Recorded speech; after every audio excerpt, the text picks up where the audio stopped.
राजकीय आणि विशेषतः महाराष्ट्राच्या एकंदरीत ज्या पद्धतीने राजकारण चाललंय त्याला एक वेगळी कलाटणी देणारा आणि विशेषतः ऐतिहासिक क्षण आणि निश्चितपणे मराठी माणसांना जे गेल्या अनेक वर्षापासून जे हवं होतं तो स्वप्न आज साकार होताना कार्यकर्त्यांच्या माध्यमातून दिसतो. अनेक सुखकर घटना ही आजच्या दिवशी घडणार आहेत आणि त्याचा एक भाग म्हणूनच युती कधी होईल की नाही होईल, मग काय जागा झाल्या नाही झाल्या, या सर्वांच्या बाबतीत पक्षाचे दोन्ही प्रमुख नेते आज आपल्या सर्वांच्या समोर आणि आपल्या माध्यमातून महाराष्ट्राच्या जनतेच्या समोर येणार आहे. एक गोष्ट नक्की आहे की ज्यावेळी आपण राजकीय दोन पक्षाचा आपण युती करत असतो त्यावेळी अनेक बैठका होत असतात, अनेक चर्चा होत असतात, पण अंतिम हा शेवटी सुकारच होतो आणि म्हणूनच त्याचा एक भाग म्हणून आज ती घोषणा पक्षप्रमुखांच्या उपस्थितीमध्ये दोन्ही पक्षप्रमुखांच्या उपस्थितीमध्ये 12-12:30 वाजता केली जाणार आहे. परंतु त्या अगोदर स्मृतीस्थळावरती नतमस्तक होत असताना आज बाळासाहेबांनी जो पाहिलेला स्वप्न आहे तो खऱ्या अर्थाने साकार होत असताना, त्यांना नतमस्तक होत असताना आपल्याला पाहायला मिळेल.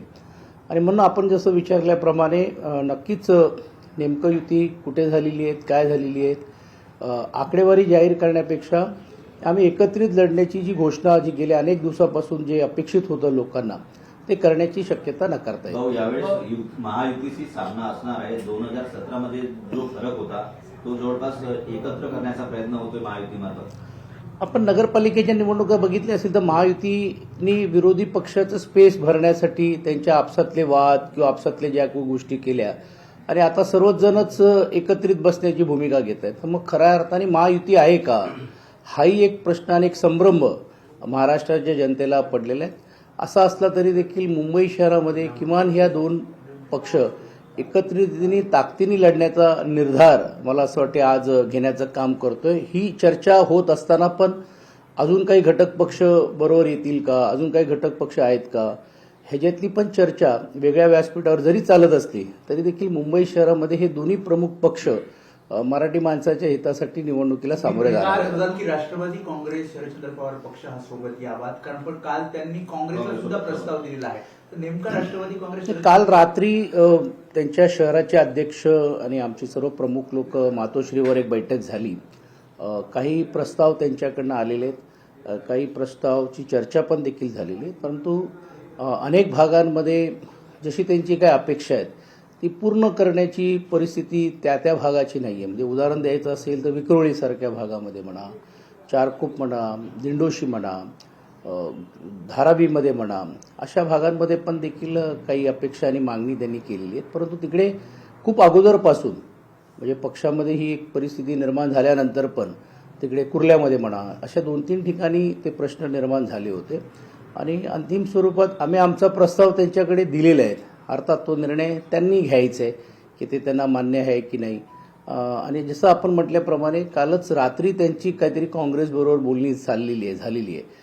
मला असं वाटतं आम्हाला काय त्याच्यात अयोग्य वाटत नाही, कारण शेवटी सर्व राजकीय पक्षांना असं वाटते की बा आपल्या कार्यकर्त्यांना जास्तीत जास्त न्याय द्यावं आणि तो न्याय त्यांना असं वाटत असेल की बा आमच्या माध्यमातून मिळत नसेल तर तो त्यांचा स्वतंत्र विषय. पण ते सोबत असणार का, कारण काल संजय राऊत असं म्हणाले की शरद पवारांना सुद्धा आजच्या पत्रकार परिषदेचं निमंत्रण आहे, ते आले तर खूपच आपल्यासाठी. मला वाटत नाही तशी गोष्ट घडण्याची शक्यता आहे, कारण शेवटी ज्यावेळी आपण एका राजकीय व्यासपीठावर येतो आणि घोषणा होत असते त्यावेळी तो घटक पक्ष त्यामध्ये असेल तरच निमंत्रण केला असावा किंवा नसावा तरी देखील येण्याची शक्यता असते. तशी शक्यता मला तरी वाटत नाही. राष्ट्रवादी काँग्रेस शरदचंद्र पवार पक्ष मुंबईत सोबत येणार नाही.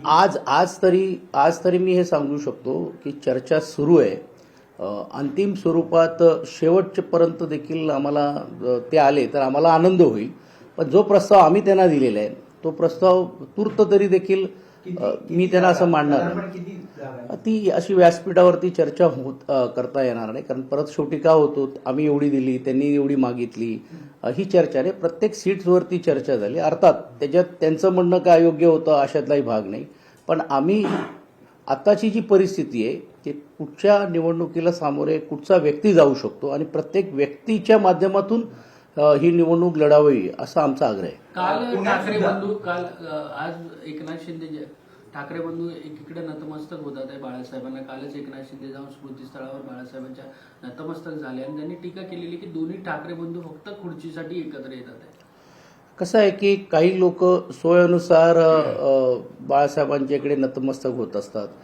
या निवडणुकीला सामोरे जायच्या अगोदर तर गेले असते तर खरं स्वागतच करता आलं असतं. परंतु आज आम्ही जाणार आहोत म्हणून काहीतरी देखील वेगळं स्टंट करण्याचा प्रयत्न दुर्दैवाने होतो. आणि तुम्ही बघितलं असेल की महायुतीमध्ये कसं अलबेल चाललेलं आहे, प्रत्येक राज्यांमध्ये काय स्थिती आहेत आणि मग त्यावेळी ते सांगतायत की इलाका भी हमारा धमाका भी हमारा. आता इलाका कोणाचा आणि धमाका कोण करतोय हे तुम्ही महायुतीमध्ये पाहतायत की मित्र पक्षाच्याही उमेदवारांना घेऊन जाण्याचं काम भारतीय जनता पार्टी असेल किंवा कुठे शिंदे गट असेल हे करण्याचा प्रयत्न करतोय. पुण्यामध्ये काय नेमकी स्थिती आहे? कारण पुण्यामध्ये सुद्धा दोन भाऊ एकत्र येतात, मात्र तिथे राष्ट्रवादी काँग्रेस शरदचंद्र पवार पक्ष सोबत असणार का? कारण अजित पवारांशी त्यांची बोलणी चालू. काल परवापर्यंत त्यांचे प्रस्ताव राष्ट्रवादींबरोबर होते. राष्ट्रवादींनी तसं सुतोवाच आमच्याकडे पण केलं होतं. पण आम्ही आमची भूमिका स्पष्ट केलेली आहे की एका बाजूला राज्यामध्ये जे विरोधी पक्ष म्हणून घेऊन आम्ही ज्यांच्याशी भांडतोय त्यांची भूमिका स्पष्ट लोकांसमोर यायला पाहिजे आणि नेतृत्वाकडे ते स्पष्टीकरण यायला पाहिजे. कारण शेवटी आज ते जरी देखील भारतीय जनता पार्टीच्या विरोधात ते बोलत असतील आणि म्हणजे शत्रूचा शत्रू हा आपला मित्र आहे अशी भूमिका जरी आज आम्ही जर घेण्याचं काम केलं तरी देखील भविष्यकाळामध्ये त्यांची भूमिका काय राहणार आहे हा एक महत्त्वाचा भाग आहे. आणि तूर्त तरी देखील आमच्याकडे कुठचाही असा प्रस्ताव नाही. आमच्याशी बोलण्याचा प्रयत्न केला तरी देखील आम्ही त्याच्यामध्ये अजून कुठेही प्रकारे हस्तक्षेप केले नाही किंवा चर्चा केली नाही आहे. दोन्ही पुणे शहरामध्ये, पुणे शहर आणि पिंपरी चिंचवडमध्ये महाविकास आघाडी म्हणून लढलं पाहिजे हे कालपर्यंत आम्ही सर्वजणांनी एकत्रित बसून चर्चा केली आणि त्या चर्चेच्या स्वरूपात अंतिम स्तरावरती कुठच्या सीट्सवरती आम्ही लढलं पाहिजे, कुठच्या सीट्सवरती काँग्रेस आणि राष्ट्रवादी तुतारी जी आहेत ती लढली पाहिजे हा अंतिम निर्णय हा आमच्या स्तरावरती झालेला आहे. अर्थात आता राष्ट्रवादी त्यांच्याबरोबर जात असेल तर पूर्ण समीकरणच तिकडचे बदलणार आहेत.